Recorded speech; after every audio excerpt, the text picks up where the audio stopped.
ថ្ងៃនេះយើងស្ថិតនៅក្នុងខេត្តកំពង់ឆ្នាំងជាបន្តទៀតដើម្បីសភាសាកសីបានអ្នកម៉ែដែលបានប្រើប្រាស់ឈ្មោះថ្នាំបន្តភ្នែក QI ពីមុនផ្នែកគាត់ថាមានបញ្ហាច្រើនហើយចង់ដឹងថាគាត់មានបញ្ហាខ្លះនេះព្រោះម៉ែចាចាម៉ែបញ្ចុះប្រហែលណាឆ្នាំនេះ68ហើយ68ហើយឈ្មោះអីដែរឈ្មោះអ៊ីងធឺនអ៊ីងធឿនចាំម៉ែចេះពីមុនផ្នែកម៉ែមានបញ្ហាអីដែរពីដើមស្វាំងឃើញពលឺថ្ងៃអត់បានហ្មងលោកគ្រូ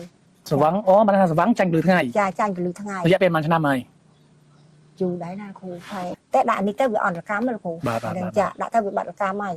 ប៉ុន្តែវារៀងមើលទៅឆ្ងាយបានបាទពីដើមយើងមើលឆ្ងាយបាននេះស្វាំងមើលមុខទៅអត់ស្គាល់ទេតែបបេតាបានឆ្លាស់ឥឡូវខ្ញុំស្រួលបាន50%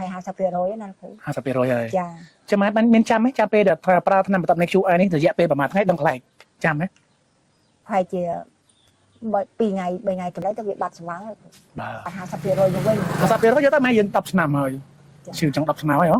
ចង់ជាងហើយលោកគ្រូបាទជា10ឆ្នាំហើយពីដើមខ្ញុំមើលអញ្ចឹងទៅសូមផ្ដាំផ្ញើបងប្អូននៅខេត្តកំពង់ឆ្នាំងសូមឲ្យគាត់ប្រើថ្នាំអី QI ឯលោកគ្រូ